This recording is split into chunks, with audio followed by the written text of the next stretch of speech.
ஆதி என்னும் பராபரையே அன்பான மனோன்மணியே சோதி என்னும் பஞ்சாகத்தாலே சொற்பெரிய கரிமுகனே தீது நீக்கும் கந்தவளே திருத்துகின்ற குருநாதர்களே 18 சித்தர்களே பண்பான பரமசிவமே ஓதிய ஜோதிடங்கள் உரைப்பதற்கு நாத விந்து வடிவாக நல்ல துணை ஆவீரே. உலகத்தில் உள்ள தமிழ் பேசும் அனைத்து நல் உள்ளங்களுக்கும் மற்றும் ஜோதிட சார்ந்தவர்களுக்கும் மூத்தவர்களுக்கும் ஆர்வலர்களுக்கும் மற்றும் இந்த காணொலியை காணும் உங்களுக்கும் ஆஸ்ட்ரோராஜின் இனிய நல் வணக்கங்கள். ஜோதிடம் ஒரு அற்புதமான கலை.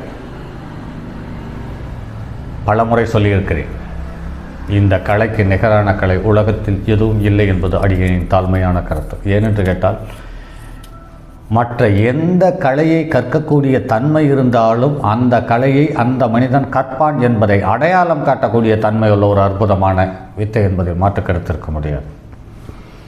ஒரு ஜாதகத்தை பார்த்தவுடன்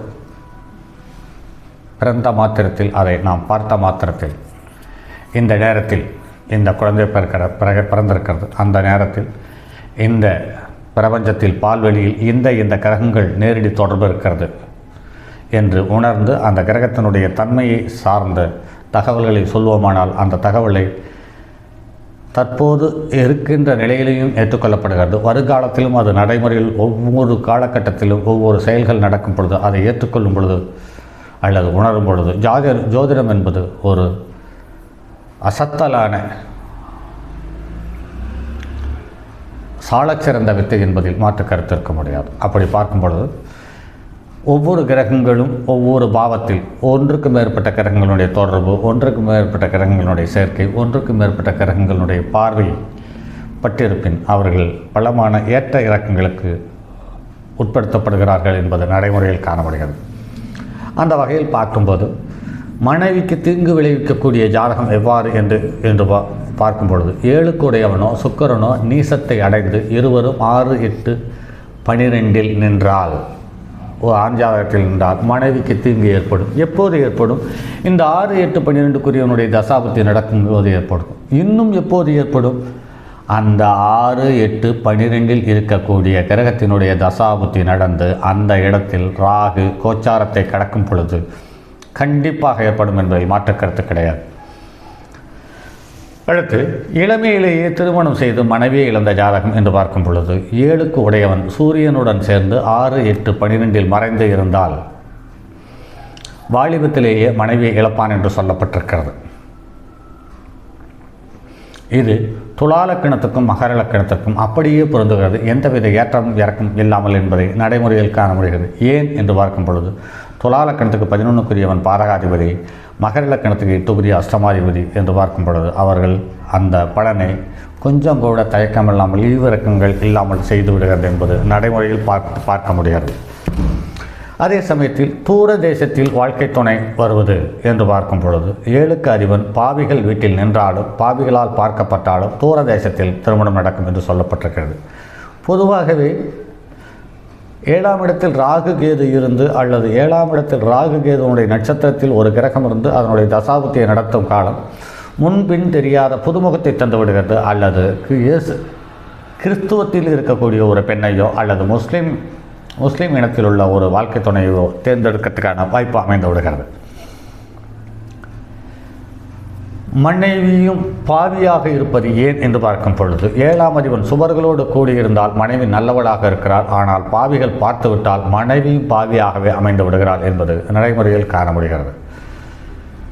அடுத்து, நம் வீட்டுக்கு அருகிலேயே வாழ்க்கை துணை அது எப்படி ஜாதகம் இருக்கும் என்று பார்க்கும் பொழுது நவாம்ச சக்கரத்தில் 7ஆம் அதிபன் சுபர்களுடைய வீட்டில் இருந்தால் திருமணம் அருகாமையில் நடக்கும்.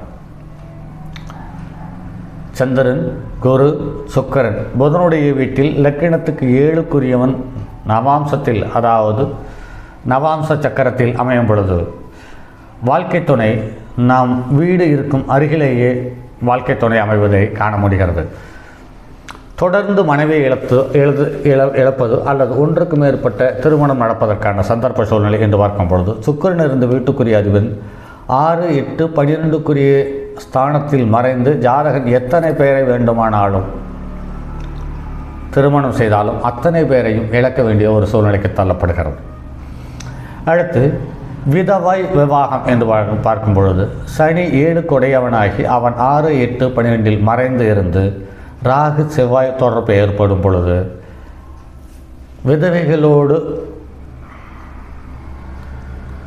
பழகி காதலித்து அதற்கு பிறகு அவர்களுடைய திருமணம் நடக்கிறது என்பது நடைமுறையில் காண முடிகிறது. இழிகுல பெண் மனைவி அமைவது என்று பார்க்கும் பொழுது 7ஆம் அதிபன் ராகுனுடன் கூடி சனி செவ்வாயினுடைய பார்வை சம்பந்தப்பட்டு லக்னத்துக்கு 6, 8, 12 மறைந்திருக்கும் பட்சத்தில் தன்னுடைய குலத்தை விட இழிகுலம் என்று எந்த குலத்தை நினைக்கிறார்களோ அந்த குலத்திலிருந்து மனைவி வருகிறார் என்பது நடைமுறை அனுபவம்.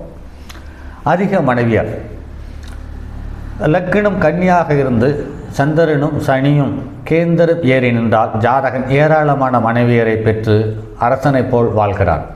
கொடுத்து வைத்தவன் சற்று பொறாமையாகத்தான் இருக்கிறது. ஒரு மனைவியை கட்டி வாழ்வது என்பது கடினமாக இருக்கும் பொழுது ஏராளமான மனைவிகளை கட்டி அரசனை போல் வாழ்கிறான் என்பது சற்று பொறாமையத்தான் இருக்கிறது. சரி நண்பர்களே, இருக்கட்டுமே. மனைவியரை கைவிடுபவனுடைய ஜாதகம் எப்படி இருக்கும் என்று பார்க்கும் பொழுது லக்னத்தில் குருவும் 7இல் சுக்கிரனும் இருந்தால் ஜாதகனுக்கு நிறைய மனைவியர்கள் இருப்பார். ஆனால் ஜாதகன் அவர்களை காப்பாற்ற மாட்டான். காரணம் என்னவென்றால் அவனைத்தான் அந்த மனைவியர்கள் காப்பாற்றி கொண்டு காப்பாற்றி வருகிறார்கள். ஏன் மாங்கல்யம் போய்விடுமே, கேவலமாக போய்விடுமே என்ற அச்சத்தில் அந்த கணவனை எல்லா மனைவியும் நல்ல ஈடுபாட்டோடு உடல் ரீதியாகவும் மன ரீதியாகவும் பார்த்துக்கொள்கிறார்கள் என்பது நடைமுறையில் காண முடிகிறது.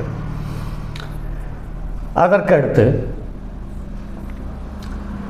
இல்லற வாழ்க்கையில் படு தோல்வியை காணக்கூடிய ஜாதக அமைப்பு எப்படி இருக்கும் என்று பார்க்கும்பொழுது சூரியன், சந்திரன், புதன், சுக்கிரன், சனி இந்த 5 கிரகங்கள் ஓர் இடத்தில் கூடி நின்றால் ஜாதகன் தன் மனைவி மக்களை அடித்து துரத்திவிட்டு நோய்வாய்ப்பட்டு ஊராய் அலைந்து திரிகிறார்.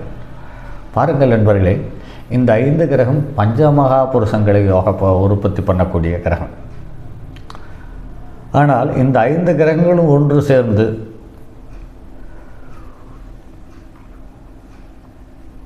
ஒரு இடத்தில் நிற்கும் பட்சத்தில் குடும்ப வாழ்க்கை சின்னாபின்னமாக்கி விடுகிறது என்பது எவ்வளவு ஆச்சரியத்திலும் ஆச்சரியமானது. இது நடைமுறையில் பார்த்திருக்கிறோம். நிறைய ஜாதகங்கள் கண்ணுக்கு தென்பட்டிருக்கிறது.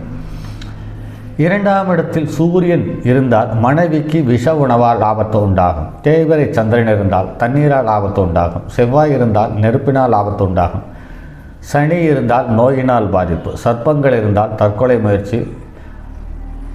ஆனால் சுபக்கிரக பார்வை இருந்தால் மனைவி தீர்க்க ஆயுளுடன் இருப்பாள்.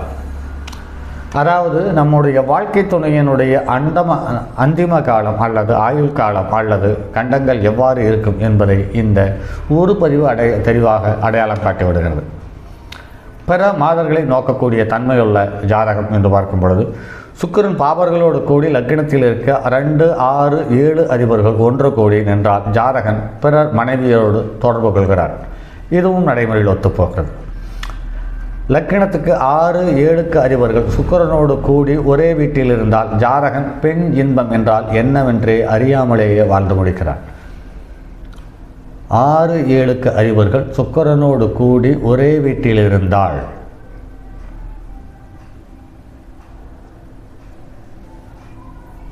பெண்ணின் துணையின்றி ஒரு ஜாதகன் தன்னுடைய வாழ்க்கையை வாழ்ந்து முடிக்கிறான் என்று சொல்லப்பட்டிருக்கிறது. இதுவும் நடைமுறையில் ஓரிரு ஜாதகங்கள் கண்ணுக்கு தென்பட்டிருக்கிறது. சரி நண்பர்களே,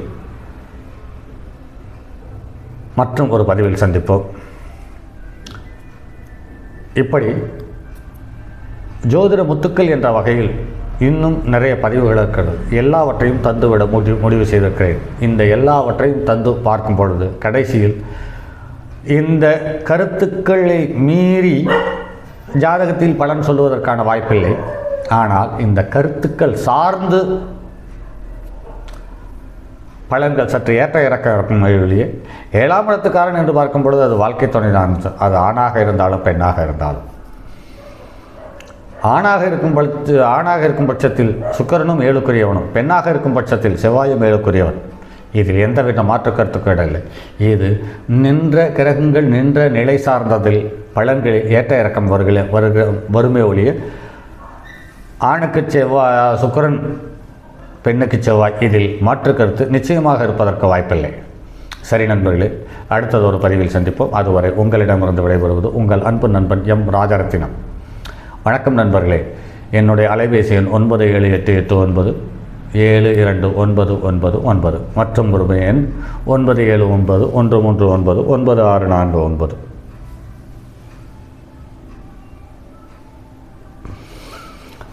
தங்கமான் மடுவோடு ஏந்தி தன்மதி தலையில் கொண்டோன் மங்கையர் பதுக்கிச் சொன்ன மாமொழி ஜோதிடத்தை இங்கு யாம் உரைப்பதற்கோ இமை என்னும் பிள்ளை வராமற் காக்க செங்கன் மால் மருகன் யானைச்சரன் பதம் காப்பதாமே.